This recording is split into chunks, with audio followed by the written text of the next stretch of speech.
Okay, everybody, welcome back to our third and final session today. We're going to have a talk on nurturance, psychological flexibility, and behavior change from Dr. Anthony Biglan. So, Dr. Biglan is a senior scientist at Oregon Research Institute and president of Values to Action. His book, The Nurture Effect, How the Science of Human Behavior Can Improve Our Lives and Our World, describes how behavioral science research has brought us to the point where it is possible to evolve a society in which virtually every person is living a productive life in caring relationships with others. His new book, Rebooting Capitalism, explains how we evolved a form of capitalism over the last 50 years that has impoverished millions of Americans, undermined the regulation of harmful business practices, and corrupted most of the major sectors of society. The book provides a roadmap for how we can evolve a more nurturing form of capitalism. You can learn more about Dr. Biglan's work at www.valuestoaction.com and follow him on Twitter at @abiglan. So I'm really excited about this final talk. And Dr. Biglan, whenever you're ready, we'll just get started. Thank you. So the first thing I'd like to do is ask you some questions. And these are the questions. I'd like to, we're going to poll you. We're going to ask you if you're satisfied with the state of the world, and ask you, are you frustrated by not knowing what you can do to affect our many problems? And finally, would you like to find a way to contribute to change that wouldn't require you to quit your job, your education, your family, or your recreation? So we're going to start by asking you to complete those questions. And I'll give you a couple minutes to do that. So we'll come back to your answers to those questions a little later in the talk. But here's what I'd like to do. I'd like to suggest that we have pretty much figured out what human beings need to thrive. And I've come to call that the nurture consilience. A consilience involves an agreement between the approaches to a topic of different academic subjects, especially science and the humanities. So in other words, I don't know, you've just heard David Sloan Wilson, and he loves to talk about the Ivory Archipelago, all of these different academic areas, each of them on an island, not knowing about the other islands. And he's done a great deal to bring them together.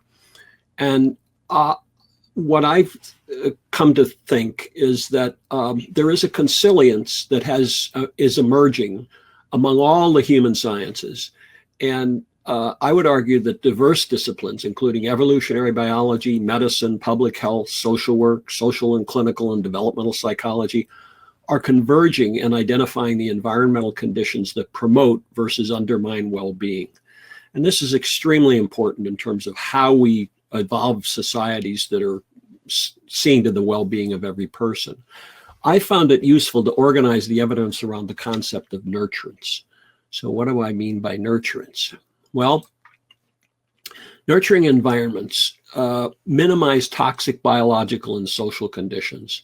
They limit opportunities and influences for problem behavior. Opportunities like kids home alone after school without adult supervision, where it's been shown that kids are more likely to start to experiment with problem behaviors, but also influences for problem behavior, such as the marketing of tobacco, the marketing of alcohol, the marketing of unhealthful food, the marketing of guns in the United States, and in fact, the marketing of fossil fuels and harmful pharmaceuticals.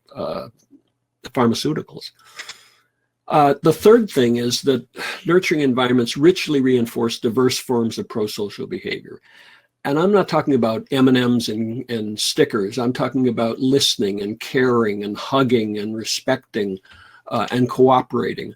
These are all vital aspects of human relationships that nurture the well-being of the people who are exposed to them.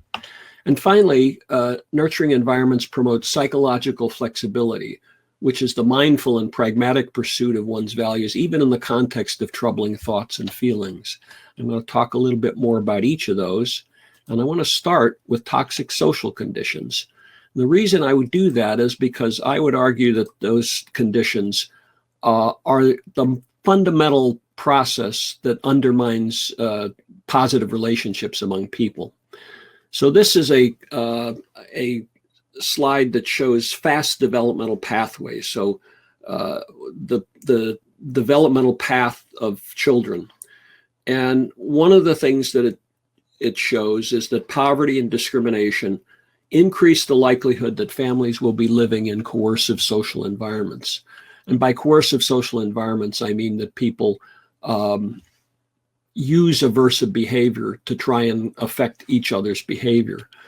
Those conditions lead to the development of poor self-regulation among kids. That is associated with increases in aggressive and cooperative and uncooperative behavior among kids. And when those kids get to school, they're significantly more likely to fail academically, to be rejected by peers, to form deviant peer groups. And those deviant peer groups are a training ground for the development of drug abuse, depression, antisocial behavior, and early child rearing. And the reason that I emphasize early child rearing is that there's a good argument to be made that humans have evolved essentially two ways of dealing with the world as they develop. In the context of coercive, threatening environments, kids have this fast developmental pathway where they start to engage in early in problematic behavior, including early childbearing. And there's an argument to be made that in a dangerous world, if you don't have your babies early, you won't have them at all. And that humans have evolved a response to threatening environments that leads to earlier procreation, because in a dangerous world, that's the only way we have survived. And so this fast developmental pathway is the process by which all of these kinds of problems become more likely to occur. The other thing I'd point out is that these coercive environments, stressful social environments, lead to cardiovascular disease directly in terms of the physiological processes that they begin. So this is all what we need to understand in terms of toxic social environments and why they're so important to deal with. There's a wonderful book by Robert Sapolsky called Why Zebras Don't Get Ulcers. And it's a compendium of all of the stressful processes that are, all of the ways in which stress affects human beings. And the book is about this thick. There are a lot of ways that stress affects us. So, but zebras don't seem to have those problems that humans have. So the way it works is there's a stressor. Let's say the zebra sees a lion. It causes a cascade of hormones that results in the release of cortisol, which increases the heart rate and the blood pressure and enables the organism to either take flight or to fight. And if you're a zebra and the stressor is a lion, it's probably a good bet to start taking flight. And if the zebra is fortunate enough to have an older, slower zebra nearby, the zebra gets away. And what happens? Well, the hormones get reabsorbed, the heart rate goes down, the blood pressure goes down, it's over. And so for most organisms, stress occurs when the stimulus is right there, and that's about it. But for humans, it's a different story. And if I could see you, I would ask you to raise your hand if you've ever had this experience, that you were lying in bed, stressing about somebody who wasn't lying next to you. And I have done this in probably 100 talks, and most people raise their hand. Humans are able to be in the presence of stressful stimuli simply because their minds allow them to think of things that could happen, that did happen, that keep us stressed. And so this is one of the major things we need to understand about the ways that human well-being is affected. And I'll come back to some further thoughts about that in a bit. But I have found, as I've studied this, I go, well, when you dig into this, well, basically everybody needs a hug. If a hug is something that will work for them, that's been kind of a problem in the pandemic. I've just gone back to hugging my grandson recently. But if you, but the image of hugging an HPA axis isn't very appealing, which is why I have this slide, which is my son Mike and his son Grayson. This is my grandson, who's now 10 years old. And when I saw this picture, I had to put it in the slide. So at least for me, this evokes the feelings of wanting to hug and care for people. But it's not just human beings. This is Cat Charlie, who may come interrupt us as I'm talking. And here's Charlie, and he's sitting in the light of the skylight, and he's warm and he's well fed, and that's what humans and all organisms are striving for, are safe environments. So we need that kind of nurturance. So then there's slow development. The alternative to the fast developmental pathway where you're having your babies early is that people living in nurturing environments develop good self-regulation, they develop language and social skills. And what do you get? You get academic success, prosociality, good friendship formation. And by the time they're adults, you're raising compassionate, multiply skilled, resilient, and values-oriented people. And I submit that this is fundamental to the well-being of society, that we need to create these conditions for every person. It needs to be a value, and it needs to be when we need to create these kinds of nurturing environments. So I want to talk about the power of prevention, because we have learned an enormous amount over the last 40 years about how we can prevent the development of problems that I've mentioned so far. And in fact, I was on a National Academy of Medicine study section that reviewed the evidence on prevention. And even in 2009, we concluded that the foundation, the science is there to ensure that virtually every young person arrives at adulthood with the skills, interests, values, and health habits they need to lead a productive life in caring relationships with other people, which is the introduction mentioned that. That's been my mantra. I wrote the Nurture Effect because I thought that I could articulate this in a way that people would get it, and we could spread the word about the environments that we need. And we're making quite a bit of progress on that.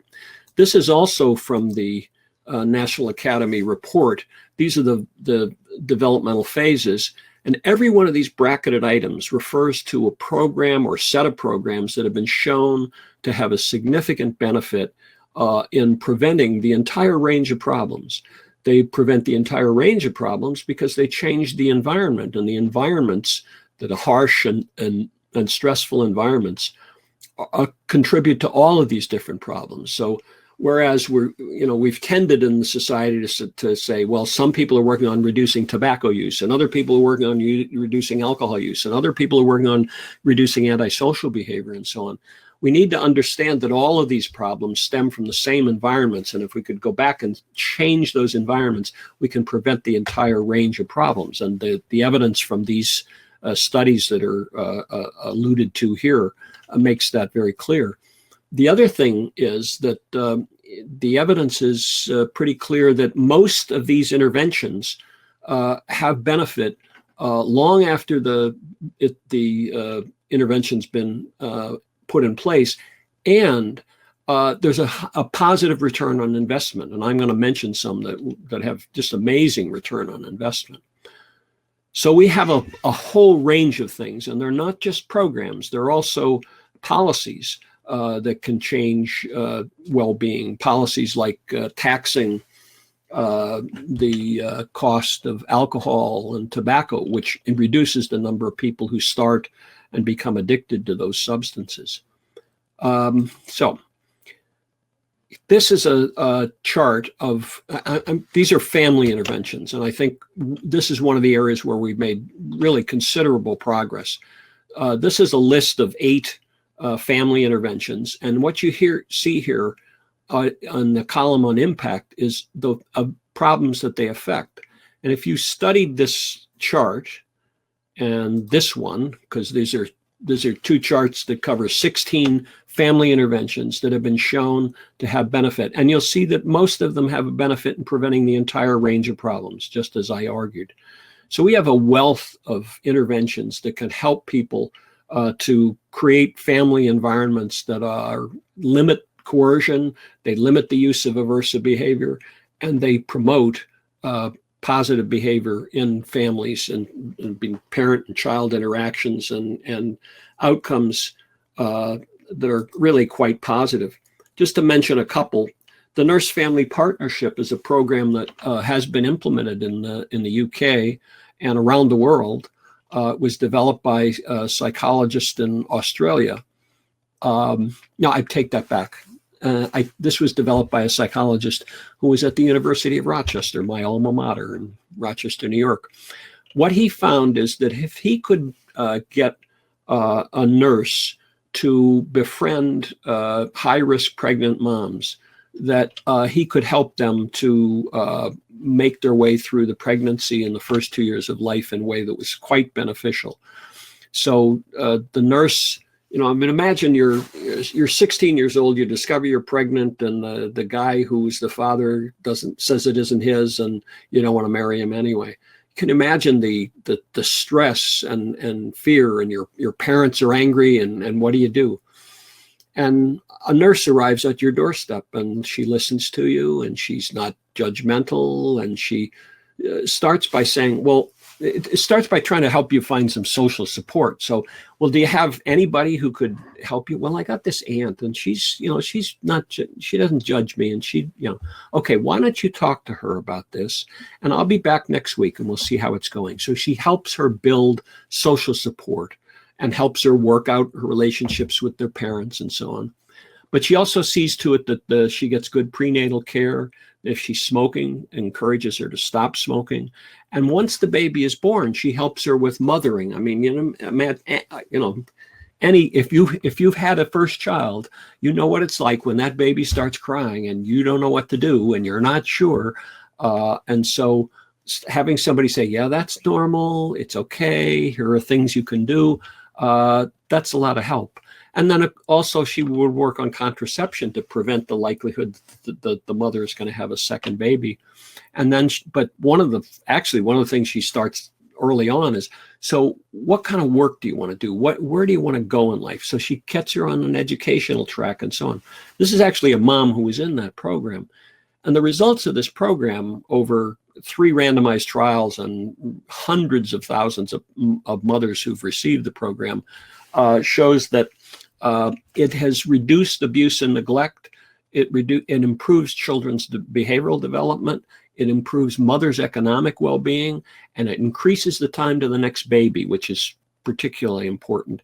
But it also affects the likelihood that kids will be arrested. This is a chart of the proportion of kids who were arrested by age 15. Now, they only got this program prenatal and the first 2 years of life. But by the age of 15, these kids were significantly less likely to be arrested as a result of the program. So it's just one example of what we can do when we provide the supports that families need to raise their children. So here's one other. This is the Australian program, Positive Parenting, which has been done in the UK. It's a community-wide system of parenting supports, and it includes brief media communications, brief advice for specific problems, but it also provides more extensive interventions when they're needed. There have been multiple randomized trials showing the benefit of it, including one in South Carolina, where they took 18 counties and they had 9 of those counties randomized to get this program. And what they found was that over the next couple of years, there was a significant reduction in prevention of child maltreatment and of out-of-home placement. And so, these are just 2 examples of the programs that help families to become more nurturing and change the life course of the kids who benefit from these programs. Then there are school interventions. Like professional development for preschool providers, which has been shown to improve outcomes for young kids, or the PATHS program, or the Positive Behavior Intervention Support, Positive Actions, and the Seattle Development Program. These are all programs that have shown ways to make schools more nurturing, and I'm going to tell you about just one of those. It's the Good Behavior Game. Good Behavior Game is a classroom, a program where small groups of kids, like 3 or 4 kids, work together. And if they're on task and they're doing their work, and they're not disruptive and so on. You might start with 5 minutes of playing this good behavior game, but you can work up to, kids working for 45 minutes. And they get small rewards for being on task and cooperative. The effects of this program have been amazing. There was a randomized trial of the program in inner city Baltimore with high poverty kids, mostly African American. And what they found was that even in the first month of the program, there was more time for teaching and learning. There was less stress for staff and students. And over the first year, there was better attendance, fewer referrals, fewer service needs, less illness, happier families, less vandalism, and better academics. But the amazing thing is this program, the kids only got in first and second grade. They followed these kids to 2 or 3 years after that, and there was less likely that kids would develop ADHD, the hyperactivity and so on, less oppositional defiant disorders, and less special education. When they looked at these kids in middle school, they discovered that the kids were less likely to be using tobacco and alcohol. They had fewer conduct disorders and less depression. They followed these kids into early adulthood, and they found that they had less crime and violence, less suicide, were more likely to graduate from high school, and more likely to attend the university. And there's a new paper that just came out that showed that people were more likely to vote if they were in this program. So there are tremendous benefits to this program. And in fact, an analysis of the cost benefits of it showed that the return on investment was 25%. Now, if you could take some money and put it in the bank and get 25% for it, you would be a very lucky investor. But these programs significantly reduce the costs. They increase the lifetime income of the kids to benefit from it. They reduce taxpayers' expenses. They reduce healthcare costs, criminal justice costs. The point is that we have these programs, and what we need to do is widely implement them. And that's much of what the behavioral science community has been doing over the last 10 years, is trying to get better and better at getting these programs out. I'm going to skip this in the interest of time. And this is just a list of the simple behavior influence techniques that have been added to the PAC's Good Behavior Game. And I've been involved in the implementation of this. It's currently in about 30,000 classrooms worldwide, and it's really beautiful. The teachers love it. The kids love it. I'll just take one example. Granny's Wacky Prizes.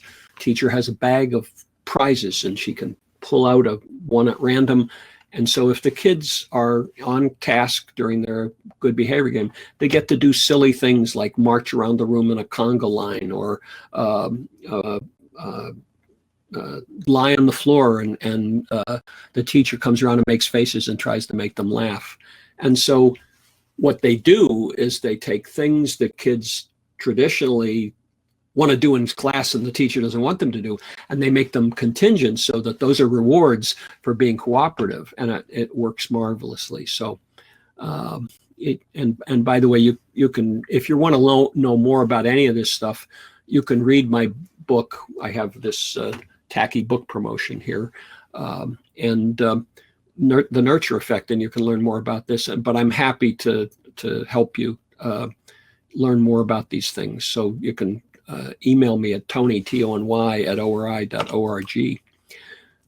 This is a Toodle note. This is another one of the kernels, and this is one I love. I love your fashion and hairstyle. You're such a problem solver. These are notes that kids write to each other. They get practice in writing, and it increases friendships and warmth, and it gets the kids rewarding positive behavior. So it's not just the teacher, but the kids who are doing that, and it's really great. Then there's psychological flexibility, which I mentioned before. Remember when you were lying in bed stressing about someone who wasn't lying next to you?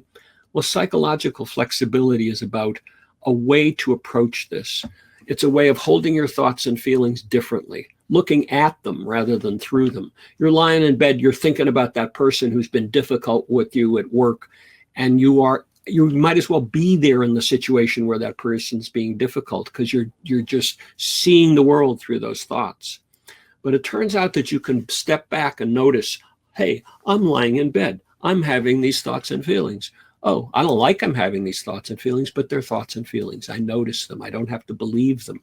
And so psychological flexibility is about being willing to have whatever thoughts and feelings you have without judgment or struggling to control them, because it turns out that struggling to control them guarantees that you will have those thoughts and feelings. Don't think about chocolate cake. If I took a minute and asked you to sit there and not think about chocolate cake, what would you think about? Chocolate cake. So just noticing the thoughts you have and accepting them, and acceptance is just saying, yeah, they're there. It doesn't have to accept them in the sense you love them, is a move that has been remarkable in helping people deal with all kinds of psychological and behavioral problems. There are hundreds of studies now that have shown the benefit of this for things that range from quitting smoking to having delusions and hallucinations. So psychological flexibility is about choosing what values you want to live by. So and this is important to emphasize, because it's a matter of making your life about the things that are important and accepting that on the path to try to do something important, stuff will come up like, I'm not good enough, I couldn't do this, and so on. And you can have those thoughts and feelings, and you can say, come on, gang, we're going forward with these things.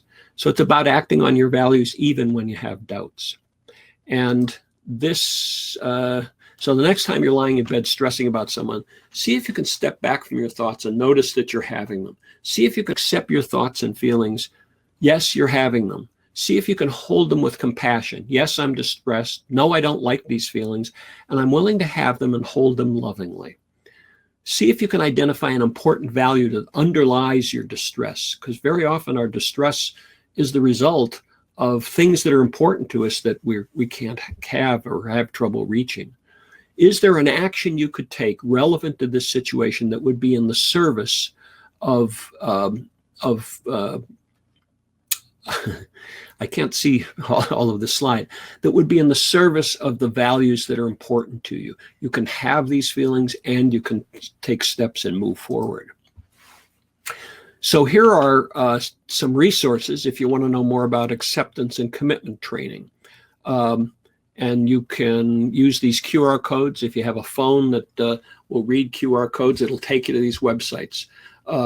This one is about, I think this should be a link to the happiness trap, and this should be a link to a new form of consciousness. This is an essay on a new form of consciousness, which is a book by Stephen Hayes, who is the developer of this, and I suspect that David Sloan Wilson has already talked about it. So I think we're ready for some 5 minutes of questions and discussion, but I'll leave this up so you can make use of it while we do the 5 minutes. And let's see, I think I'm going to get the word about what questions have been raised. Is that true? So if anybody's got any questions for Dr. Biglan, if you just type them into the chat, and then we can go through some of them now. Otherwise, we can wait to the final 20 minutes of the session. So any questions so far? Okay. Well, I see a question. Is ADHD a neurological disorder? How can it be averted by a program like this? Yeah.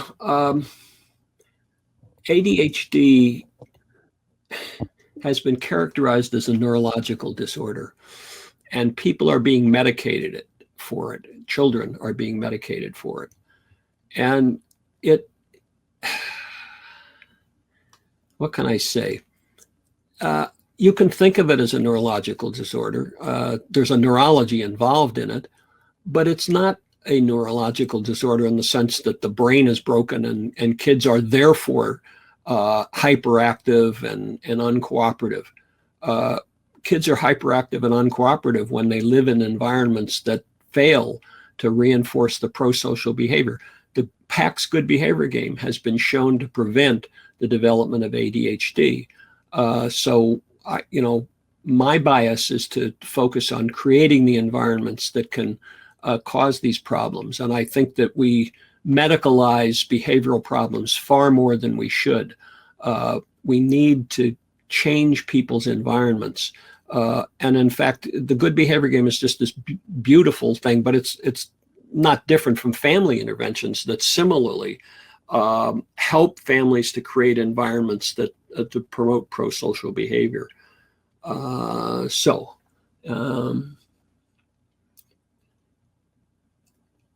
Hidden depressive states, yes. Neil Connolly, I agree with you. Yes, depression is again largely a function of the environment. I can, in my experience as a clinical psychologist, I've often done an intake and gotten to know a person who was having problems with depression, and I very often found myself saying, if I had had the experiences you've had, I'd be depressed too. And so again, it's environments that we need to change if we want to change people's lives. So I think we should move on. There's one more question from Daria. Dr. Biglan, what would you advise in terms of implementing the good behavior game at schools, considering that most teachers are already overwhelmed with tasks and systematic workload? What can she do as a parent to make the program work at her kid's school? Actually, we're developing I'm going to talk a little later about, we're developing a program to help people get these things implemented. What has happened with the good behavior game is that you help teachers do that, implement the game, and they discover that kids are becoming more cooperative. The rates of disruptive behavior go down. There's more time for teaching and learning. And I mean, just take getting kids from point A to point B. It's time to leave the classroom and go to lunch, let's say. That can be chaotic. It can be pushing and shoving, and it's a difficult time, and it takes a long time, and that takes away from instruction. The PAX Good Behavior game, you can teach kids to line up.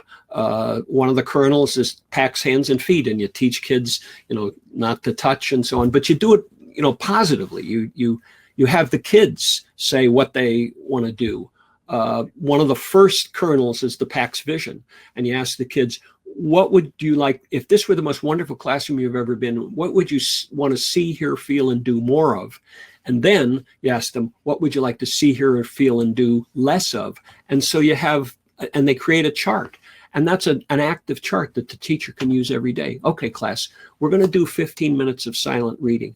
Now, what would be some PAX, the positive things we'd want to see? And what would be some spleens, a made-up word that describes the things you don't want to see? And the kids participate in saying this. When people participate in saying what it should be, they're more likely to comply than when the teacher says, you must do this. And so what we found, I introduced this into 3 elementary schools in Yamhill County, Oregon. And by the end, and it was just in some of the classrooms. And by the end of the year, the whole school wanted it. And there are 7 school districts in Yamhill County, and by 4 years later, all but one of the school districts had implemented the good behavior game, school-wide. So I think the answer is that the teachers like this because it works for them. And there was one school that I remember going to, and every time I went to arrived at the office, there would be a child or 2 sitting on the bench crying. I didn't see that after a year. So I think the answer is that, you try it, and if it works for you, and it usually does, that's how it's been spreading. So I'm going to go on. So I've given you all these things that we could do, programs and policies that could help things, but I want to also suggest that simply widely implementing nurturing treatment and prevention programs is not enough if our societies continue to harm millions of people. And so we need to understand how capitalism took us where we didn't want to go. So I'm going to talk about the rise of the conservative billionaire coalition. This is a story largely of the United States, but I'll get back to the UK because it's relevant to the UK as well. So this is the rate of poverty of children. The US has one of the highest rates of child poverty of any developed country. And as you can see, American Indian, Black and Hispanic families, they're significantly more likely to have poverty, though there's 10%, 11% for kids under 5. Poverty is a significant risk factor that contributes to all of the problems we have. But there's also the problem of economic inequality. This is a slide that shows the index of health problems and social problems. And if we stopped and took 5 minutes to just brainstorm what they were, they're in this index, all kinds of psychological and behavioral and health problems. And what you find here is that the countries differ in terms of the degree to which there is economic inequality. And you have Finland, Norway, Sweden, Japan, very low levels of economic inequality and very low levels of these problems. And then there's the USA. We're number 1. We have the highest level of economic inequality of any developed country. And by the way, we have the highest level of all of these problems. However, there's also the UK, which is also high in economic inequality. And this is a risk factor for all of the kinds of problems that we have, and we need to reduce economic inequality. And then in the United States, what's happened is that over the past 50 years, America has become far less nurturing of those who are poorer. Economic inequality and poverty have increased greatly. Social mobility, the chance that a poor child will move out of poverty, has virtually disappeared. So how did this happen? Well, here's a brief history of the evolution of capitalism in the US. 1970, there were more than 1,900 bombings of businesses. Business was reviled by much of the population, especially the young population. And so the business community had great reason to be concerned about the future of capitalism. Lewis Powell, who would later be put on the Supreme Court, wrote a memo to his neighbor, who was the head of the education committee for the Chamber of Commerce. And it was a memo that really was quite perceptive in terms of the threat to business and what needed to be done. And he argued that independent and uncoordinated activity by individual corporations, as important as this is, will not be sufficient. He said that strength lies in organization, in careful long-range planning and implementation, and in consistency of action over an indefinite period of years, in the scale of financing available only through joint effort, and in the political power available only through united action and national organizations. The business community formed a coalition that advocated for free market economics, and they were very successful in doing that, and they increased economic inequality and they increased poverty. And I'm just going to show you how successful they were with this.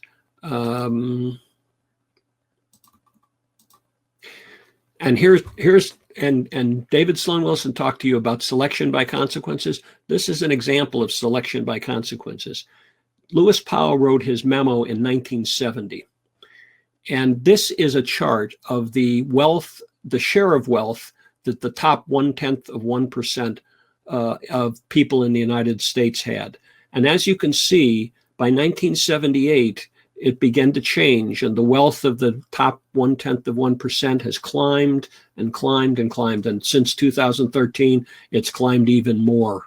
And so what the advocacy for free market economics and low regulation and low taxes and low government and so on benefited the wealthy who were advocating it very nicely. This is selection by consequences. This is the same as reinforcement of the behavior of an individual.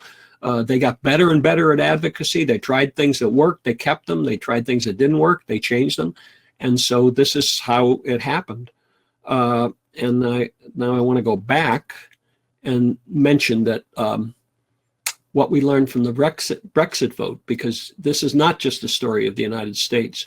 According to Carol Cadwalder of The Guardian, a large proportion of relatively disadvantaged people in the UK were willing to leave the EU in order to punish the elites, the same problem we have in the United States, where less advantaged people are resentful of the elites, of the people who have lots of money. And it's a problem in the United States, it's a problem in the UK, and it's increasingly a problem worldwide. And it comes back to the question of what we want for all of our people.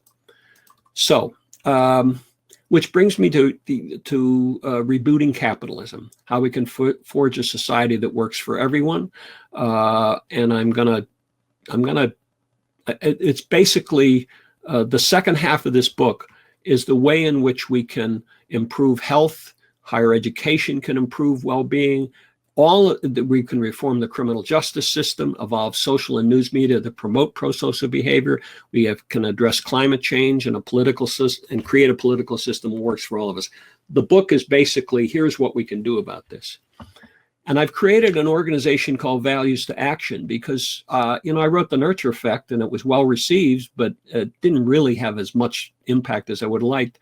And I've concluded that what we need is to organize, to have a social movement. And that's what I've been working on. So if you are interested in either of these books, you can, I'm going to move ahead on this. So I'm just going to say, if you go to values2action.com, you can learn more about the books. You can also learn more about what Values to Action is doing. So I'm just going to keep on moving and we'll come to questions at the end.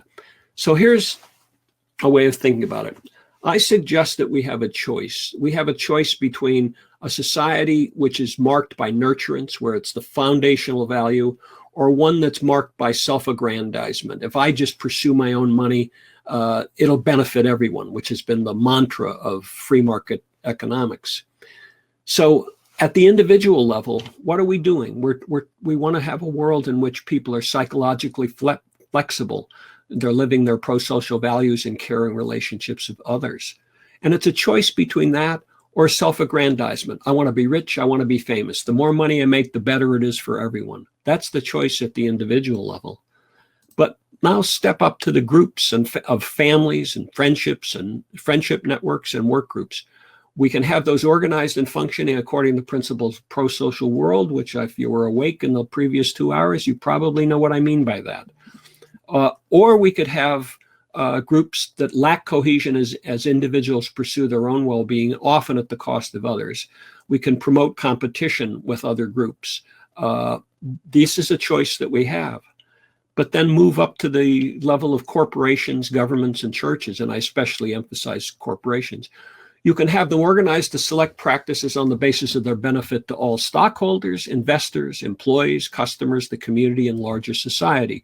The B Corp movement is one way in which corporations are being encouraged to adopt those values and not simply be interested in the well-being of the stakeholders. Or you could have corporations that are organized to maximize the benefit to the individual organization in competition with all rival entities and in disregard to the harms that result. And I submit that we have evolved corporations that are doing just that, and they are doing great harm. Think of Facebook. Then there are communities. They can be organized and functioning around the explicit value of ensuring every member's well-being, or they can be riven by divisions as diverse groups and organizations struggle to ensure their well-being at the expense of others. At every level, we have a choice. We can have states and provinces that are acting on the basis of their impact on the well-being of its population and its impact on the rest of society. Or we could have states that are organized without regard to the impact on the larger society, that are supportive of corporations and other organizations that act in their interest at the cost of others. And we can have mistrust of higher levels of organization. And then there are nations. They can act in the interest of the entire population, seeking cooperation with other nations, dedicated to advancing prosocial principles. Or we could have nations that are viewing relations with other nations in terms of a competition, a zero-sum mentality, failing to build cooperation among nations. It's a choice. And at every level, we have that same choice. And at the level of the world, organized around prosocial principles to advance well-being in nations. Or we can have nations act in what they perceive to be their own interest, often in competition with other nations. And what will you get? You'll get a lot of problems, including climate change. So those are our choices. And I think that we well, you know what side I'm on. So your answers to the questions I asked at the outset. If I don't know if people could see them as they were being done, but I think Neil's going to show them. Okay. So 95% of the people said they're not satisfied with the state of the world. Yep. And let's see, 69% said that they are frustrated by not knowing what you can do to affect your problems. Okay. And would you like to contribute to change that would require not quitting your job, your education, your family, or your leisure? 95%. I have Values to Action is organized to help with all three of these. So if you give me back my slides, I'll explain what I mean by that. Thank you. We create action circles, and they're designed to address the questions that I asked at the outset. If you're not satisfied with the state of the world, study circles or action circles can give you an opportunity to do something concrete about it. They help you learn more about how and why we got to the current state, and they show you what can be done to evolve a more nurturing society. By being time limited, they give you a way to contribute to change that doesn't require you to quit your job, your education, your family. It puts you in contact with like-minded, nurturing people as well. And I submit that we are at a point where a social movement is underway to try and improve nurturance, though you could call it other things if you like. Action circles are a vehicle to the reform of every sector of society. An action circle consists of a small group of people who come together to advance a very specific improvement. The idea comes from Swedish study circles, which has been a key component of social democracy for 100 years in Sweden. And they can make a major contribution to social movement that's needed to promote nurturing societies. So let me give you some examples.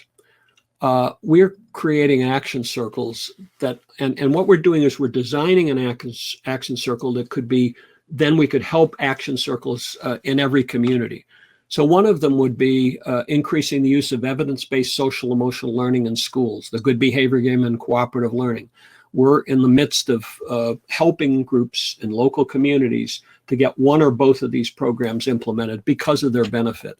And we're doing it in that way in small ways. The action circle could work just with a few teachers in one school and get the kind of benefit that then spreads because other people want to do it because it's working for them. We are doing a similar thing to increase effective reading instruction. Actually, here where I live here in Eugene, Oregon, has been some of the best research on reading instruction, but it hasn't been widely adopted. We believe that we can create action circles that help teachers to improve reading, but also help the community. And so in disadvantaged communities in this country where there are disparities in reading skill that are risk factors for the development of many later problems in life, we believe that we can increase the quality of reading instruction with teachers just by helping individual teachers to do this, but we can also do supplemental instruction outside of the classroom if necessary. And there's also a book called How to Teach Your Child to Read in 100 Easy Lessons, which has been used by more than 1 million people to teach their kids, including I taught my sons. Actually, my wife is the expert on direct instruction, but that's how I knew about the book. We taught our sons to read with that book, but then my son taught his son, Grayson, to read with the very same book. Anyway, action circles could strengthen support for refugee communities. We're working on that. An action circle to design what local action circles can do to promote policies that would reduce greenhouse gas emissions. And we're also creating an action circle to help disadvantaged communities deal with the higher levels of pollution that are typically found there. These are just examples, and we're just getting started. We've got about 120 people who joined Values to Action, and we're starting to form up these action circles. And I believe that this is one way that we can promote the social movement that is needed to make our society more nurturing, and we can do it one action circle at a time. But think about it. Think about 100 action circles working in disadvantaged communities, and what they could do in those communities. I'm excited about it. You may have noticed. So the action circle can produce a useful product at the same time, then it lays the foundation for subsequent action circles to build on that foundation. The problem of pollution in disadvantaged neighborhoods. There's a book by Heather McGhee called The Sum of Us that documents the fact that poorer people, Black, Indigenous, people of color, are more likely to live in areas that have high levels of pollution. It's one reason that poorer people have a lower life expectancy.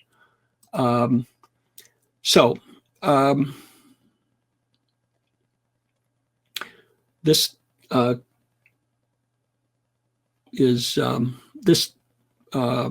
summarizes that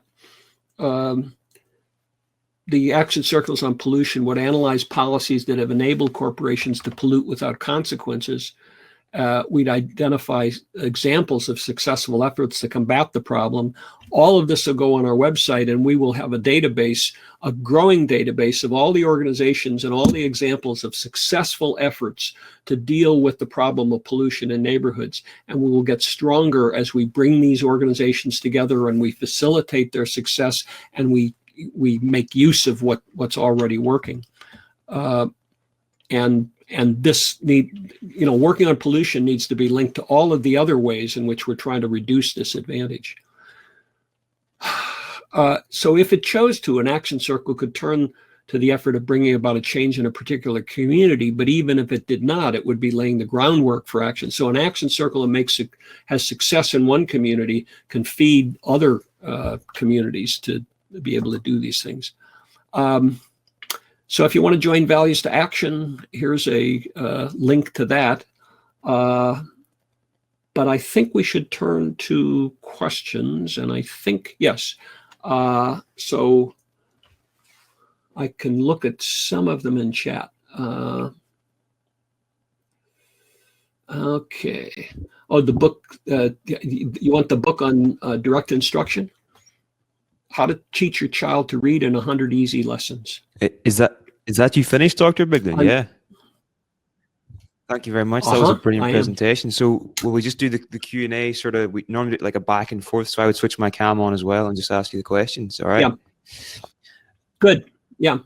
Well, let me ask, on the one on direct instruction, the book is How to Teach Your Child to Read in 100 Easy Lessons, but I wanted to mention that our son and daughter-in-law had a date night, and so I was supposed to read to Grayson, my grandson, when he was about 4 years old, and he wanted me to read a story. And he pulled out the very book that I'd used to teach his father to read, which his father was teaching him to read. And I read a story. I was very touched by that. So brilliant. Okay, so in terms of the action circles, how can someone here in the UK is really interested in actually setting up their own action circle in their city? What are the practical steps that they can take to actually do that? It's pretty simple. You pay $47 to Values to Action to join, and we're trying to get more money flowing to this organization so we can support it. If I could hire 2 more people to work on it, we could do it a lot faster. But if you've got a problem that you're interested in, we'll get on Zoom and talk about it. And I will tell you that the examples I gave you are ones that have just come up when somebody said, there's a friend of mine I play basketball with, and he said his wife is concerned about the pollution in their neighborhood, which is a more working class neighborhood. And so she and her mother, who've read my books, God bless them, want to look at this. So we're going to get together and we're going to see what we can do. And they're interested in dealing with pollution in Eugene, Oregon. But we can do that in a way that where we find out what worked elsewhere, and we will take all that stuff and put it on our website and make it available. And so we're not just doing Eugene, Oregon in this, we're figuring out how we can do it elsewhere as well. And we'll get better as time goes by.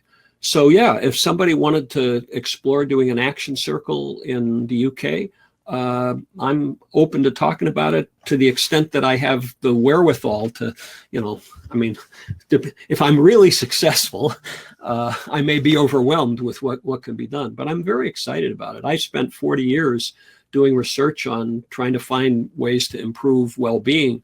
And now I feel like the action is in actually implementing this stuff. 100%. I'd actually just like to ask you about your own context, Dr. Biglan. You've been a clinical psychologist in the past, and I'd just like to know more about the trajectory that's brought you to where you currently are. So maybe if you could just tell us a bit about your background and how you got interested in doing this work. Well, I was originally trained as a social psychologist at the University of Illinois, but I've always been interested in politics. I was the president of the students for Robert Kennedy at the University of Illinois in 1968. And he died on my birthday. It was a very meaningful experience to me. So I went into psychology and I became a social psychologist. And right after I got my doctoral dissertation done and got my PhD, I decided I wanted to be a clinical psychologist. So I got an extra year of clinical training and became a clinical psychologist. But I've always had an interest in society more generally. And how did I get here? I did about 40 years of research on prevention. I was the president of the Society for Prevention Research, and developing programs that had preventive effects. A lot of it was in tobacco control, but we soon learned that kids who smoked were also more likely to use other substances, to have depression, and so on. So we increasingly began to focus on the context that produced all these problems. So I've just,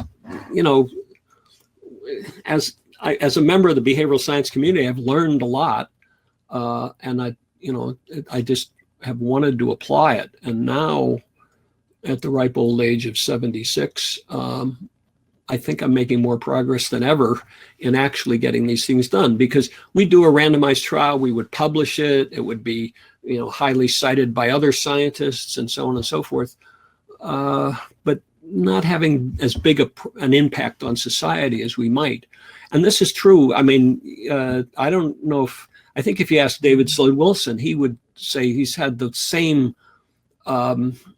challenge, that the academics are reinforced for publishing, and they do a lot of it, and they do some very good work. But we've got to translate this into the well-being of the entire society.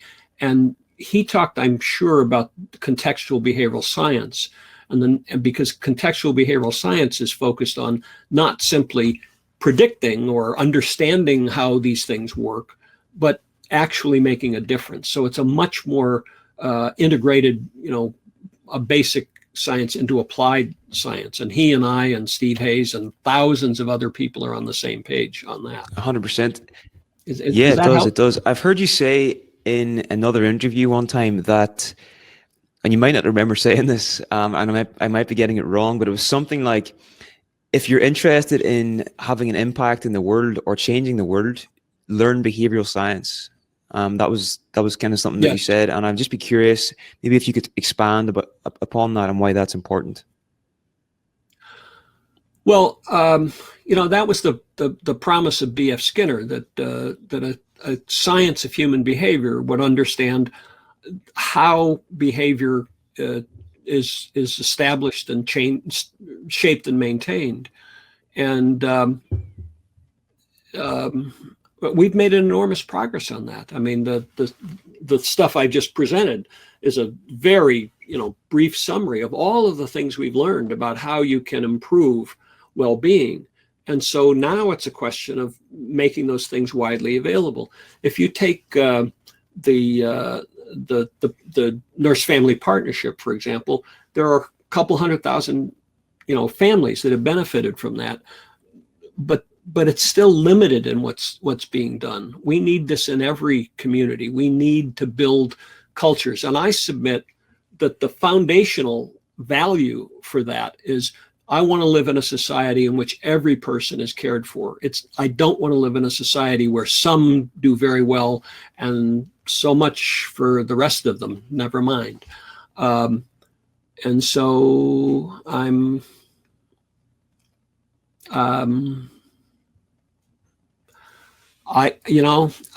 me go back to ACT. I get up every morning and very often I go, what the hell am I doing? How could I possibly make a difference on any of this? And it's, I can have those thoughts. And then I turn to my to-do list and I do the next thing that I think could move me and maybe some other people in the direction that I want to take, that I think society needs to go.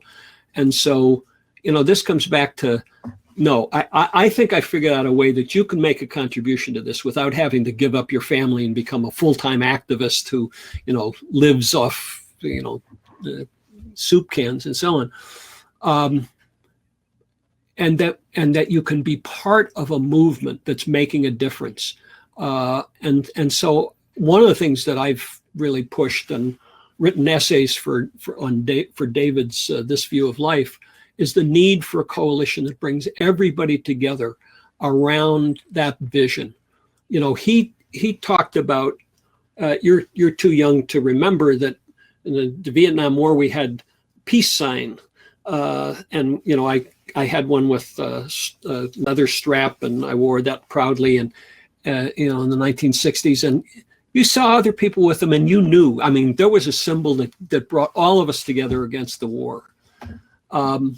We need that kind of thing. I don't know. You come up with a logo for Nurturance.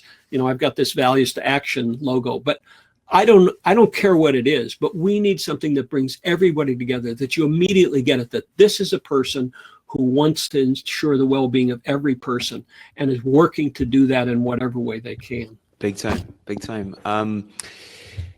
So you've been researching this for 40 years, you said, right? I'd be curious to ask, and maybe nothing will come to mind, but over the course of those 40 years, what has surprised you the most? Like, have there been any research findings that have shocked you or surprised you that might seem counterintuitive to most people? I don't.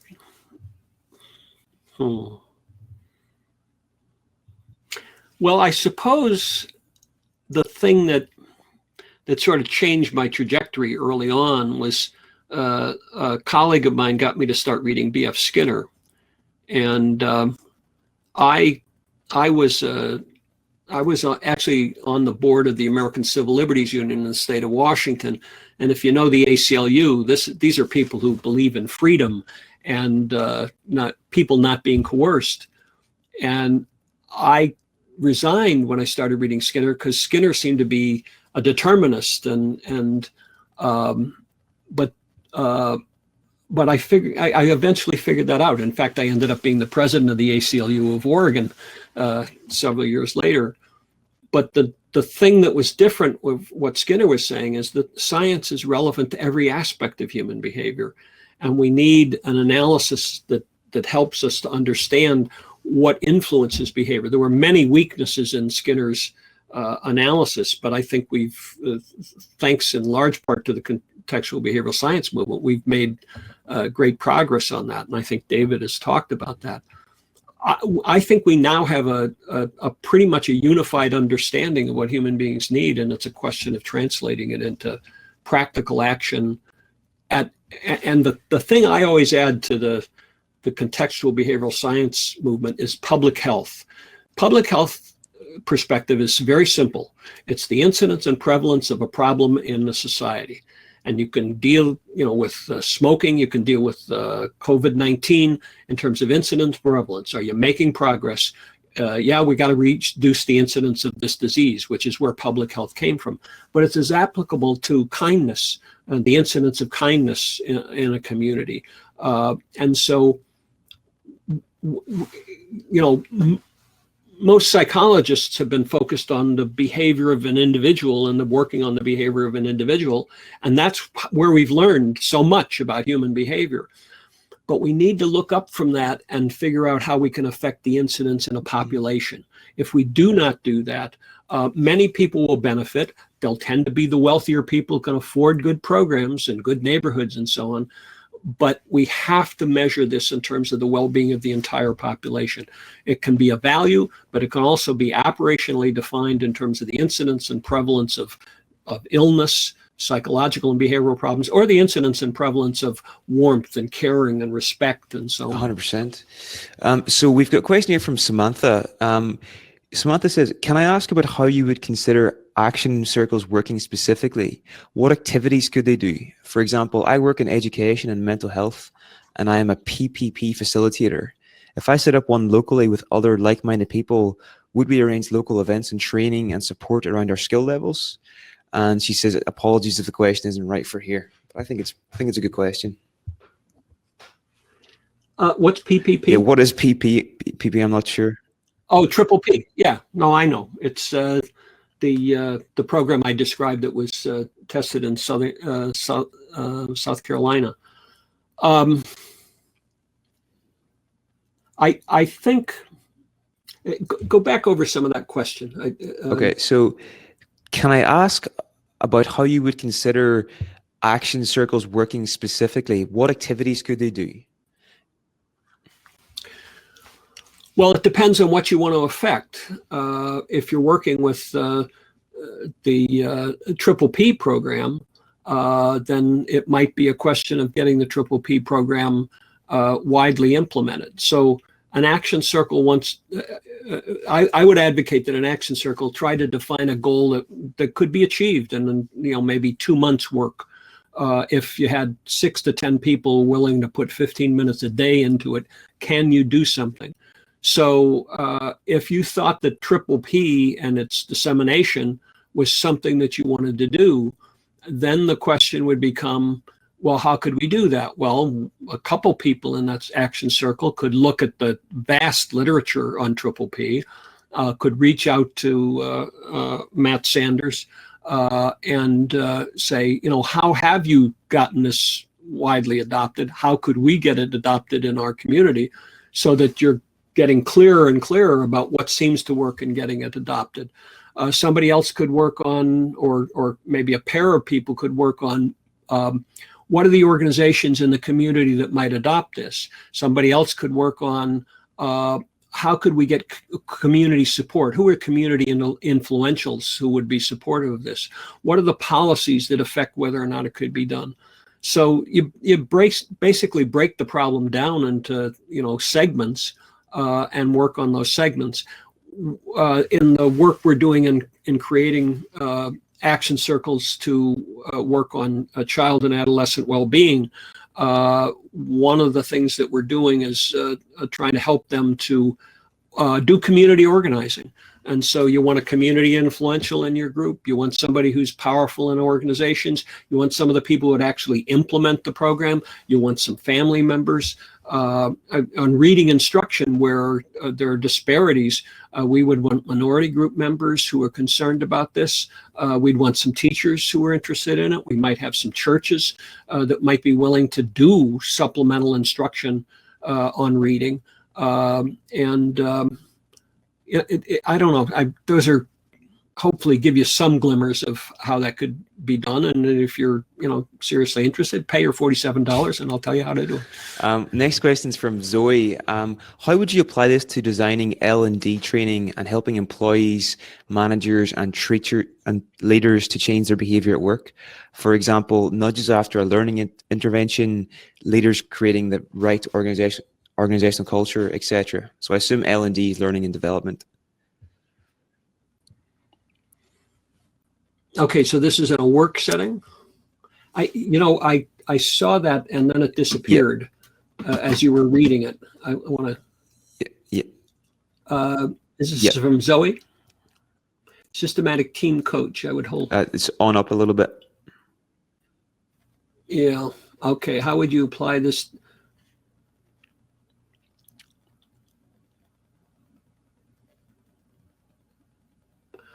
Well, the first thing I'd start thinking about is the prosocial world approach. And which really lines up with the management style I've used in running all these programs.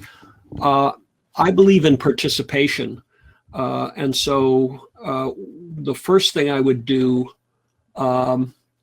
is try and find people in the organization who would like to define a more cooperative process.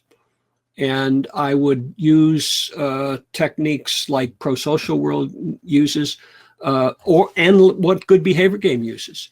If this were a really good functioning group, if this were the best group that you'd ever worked in, what would you see, hear, feel, and do more of? And I would have people actually articulate that. And then I would ask, what would you like to see, hear, feel, and do less of? And articulate that. Okay, so now you have people participating and saying what kinds of things they want. So that's a start on that. But then I take them around. I don't know if David took you through the prosocial matrix, but it's based on acceptance and commitment therapy. So think of the upper right-hand quadrant. You've got the things that people aspire to and the things they want to see less of. But then you go over to, well, what thoughts and feelings will get in the way of behaving in the ways that you'd like yourself and others to behave? And what behaviors would move you away from the things you aspire to? And what could we do to advance those things? And one of the things you could do would be to increase participation and increase respect and support. There are a lot of different groups and organizations are doing that. I think of the work of friends of mine who've been doing this for 30 years. They have this is Peter and Susan Glazer, the Glazer Associates, and they have a card, for example, and they teach this and they have video on it. And one of the skills is responding to criticism. And so how do we respond to criticism?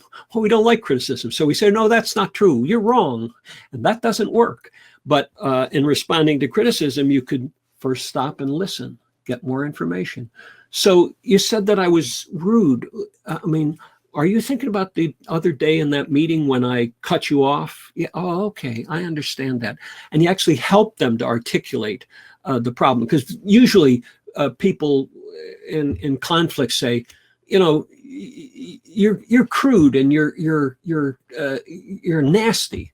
Well, that's not a behavior. Okay, what did I do? Help me understand what I did.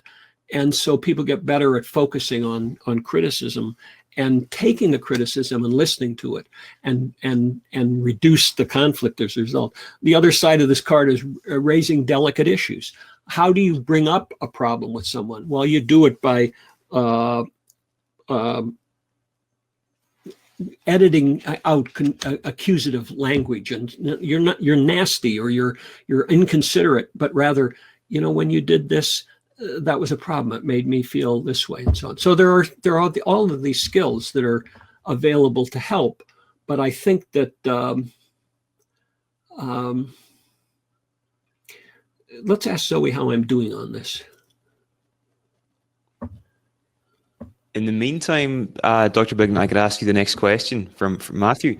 Okay, yeah. So Matthew says, I've been working with young people in gangs and young offenders. Promoting values such as kindness can sometimes put them at risk in a group where this might be misinterpreted as a weakness or vulnerability. There's a great opportunity for these young people to empathically support each other, but how would you implement these values within this context? We published a paper on how the kernels that are used in the good behavior game could be relevant to other settings. And there's a section in that paper that Dennis Embry wrote about how he worked with antisocial kids in groups, and how he got the kids in different groups. They were in different gangs, but he got them working together. And so if you email me, I'll send you a copy of that paper. yeah, and I think that the concern is well taken. The trick is to get people working together in groups and reward the group for what they're doing. And so you're trying to get kids to cooperate. I'm not sure that I want to start teaching them kindness, because as the question suggests, that might show weakness. And kids are quick to be angry and tough in dangerous worlds, because it makes it less likely that people will attack them and so on. So that's understandable. So I wouldn't do a frontal assault on that. I'd rather start to get them working together on things that they could achieve a product that's reinforcing for the group. And you could have do that. Cooperative learning is a program that I mentioned. I have a colleague who uses that in classrooms, and that could be adapted to working with any kind of youth group. And if you email me at Tony, Tony, at ori.org, I can provide you more information about that. So I think those would be some of the strategies that could be useful, though I would defer to Mark Van Ryzen, who does the cooperative learning, or Dennis Embry, with some great ideas for how this can be done. If you had to get it down to one sentence, the sentence would be reinforce alternative behavior. We usually deal with problems by frontal assault. When you yelled at that kid, that was a problem, and he doesn't like you for that. And can't you see that, no, we need to reinforce positive behavior. What the good behavior game does, it doesn't confront anybody about their problem behavior. In fact, it gets them to get on board with, oh yeah, we want to see less of this. Spleens is Dennis's made up word, because it takes the venom out of it. It's not you're bad, you're stupid, you're ignorant, you're no good. It's just like, oh yeah, that's a behavior we don't want. And so we'll try and have less of that. And a teacher knows they're doing well when a kid says, teacher, that was a spleen. And the teacher can say, yeah, you're right, I need to reduce that. They're modeling, yeah, we want to have less of this, we want to have more of that. 100%. So I'd be curious to ask, if, let's say next week you received an invitation from a major government, let's say the UK government, and they say, Dr. Biglan, we want you to come in and we want you to advise our policymakers on how we can best improve society.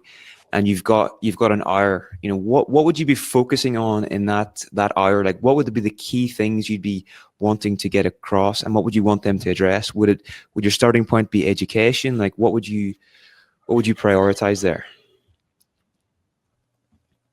Well, it'd be pretty much all the things I've covered. I would argue that I've pretty much in an hour, what you can do in an hour, covered everything from what does a baby need to become a toddler, to become, and so on, the developmental phases and so on. And you need to change all that, but you can change it by improving the moment-to-moment interactions between parents and kids and teachers and kids. But if you continue to have a highly unequal society or high levels of poverty, that's a context that makes it very difficult for for parents to be, so we have to deal with this at all of those levels. We need to nurture the positive social behavior of individuals, but we need to have groups that are reinforcing. It's Stephen Hawking used to tell a story about he gave a talk about the origins of the universe, and somebody at the end, question and answer, said, yeah, but isn't it true that the universe is on the back of a turtle? And Hawking goes, well, what's the turtle? And he says, oh, no, Sonny, I'm onto it. It's turtles all the way down. Well, if you want a mother to be more loving to a child, you got to have a therapist who is loving to the mother. And if you have a therapist who's going to be loving to the mother, you have to have an organization that's supportive of that person. What do people get paid doing this work? Compared to what people in London are making in the financial industry, our contingencies need to be changed. So I wouldn't have a lot of hope that you put me in front of leaders of England in an hour and we're going to do it. But if I had a lot of people behind me. In fact, we have an opportunity to do just this in the United States, where a group of us, a coalition of behavioral science organizations, are going to see if we can influence the National Institutes of Health to do more to focus on the social determinants of health, of poverty and racism and discrimination. So we need a movement, and we need thousands of people to take a little bit of their time, don't have to give up your job, to work on these things. And we can do it. We can create a society. Robert Putnam published a book, Upswing, which was the history of how over the first half of the 20th century, unity and working together and well-being rose and rose and rose as a result of the Depression and the Second World War and so on. And then in the 1970s, it started to decline, and it declined because of the advocacy for take care of yourself and everybody will be fine. And so the time is now for a social movement that gets people working together for the well-being of every person. And we got something we didn't have 50 years ago, and that's a science of human behavior that's on solid ground, that we know the things that work, and it's a matter of putting them into use. Definitely. And we've just got a question. What was the book title you mentioned? Robert Putnam? Yeah, Upswing. Actually, if you go to medium.com and search my name, I have a review of Upswing. It's a basic history of the 20th century, mostly in America, but these trends are similar, I think, in other countries. Great. And Daniela is just asking a question around what's the current status of the action circles? Like, what stage are you at with sort of rolling this project out? Is it early stages? Which countries are they in? Like, how's it developing? Early stages, very early stages. There's this old saw about, if you have a hammer, then everything looks like a nail.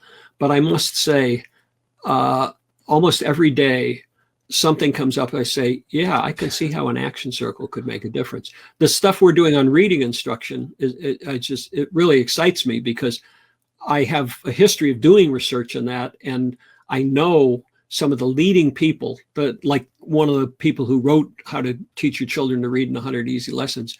And so we have the knowledge, and I'm pretty sure we could help neighborhoods of concentrated disadvantage increase the reading skill of kids, which is enormous in terms of their subsequent well-being. So, but it's very early.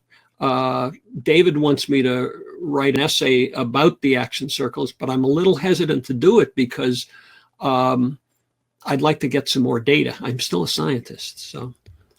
100%. Well, Dr. Biglan, that's all the questions we've got. Just want to say thank you so much for just taking the time today to share this work that you've been doing over the past 40 years with it. I really appreciate it. And just before people go, is there any sort of final actions you'd recommend people to take? Actually, people are asking for your email address again. It's tony@ori.org. Is that right? ORI stands for Oregon Research Institute. Tony with a Y, yes. Yes. And you can go to Values to Action and learn more about that. And then I have my, there's some website that is vetting people's backgrounds, because everybody's got a background. You've got a background, and so they've been saying which ones they like. And so it turns out that having a pineapple behind you is for some reason liked, but you shouldn't have your books. So I have my books here with a tacky book promotion because it's considered tacky to have that, but those are the books. But let me say this, what you have done in creating this is, I think, noteworthy in and of itself. You are making a contribution to the spread of these ideas and to a more nurturing society. So I thank you for inviting me to talk. Well, thanks very much. I really appreciate that. But it's not really possible without the likes of yourself coming on board and taking the time out of your schedule to do it. Also, we've got a lot of people in the background as well. Like my younger sister is doing a customer support today as well.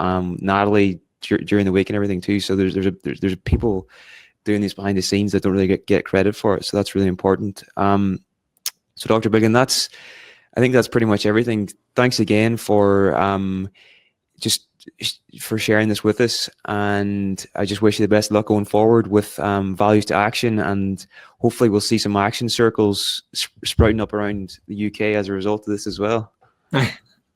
I look forward to it. And by the way, did you record this? This is recorded, yeah.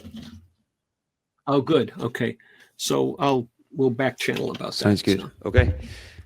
Thanks. Okay. Thanks everybody for tuning in, and I hope to see you all soon.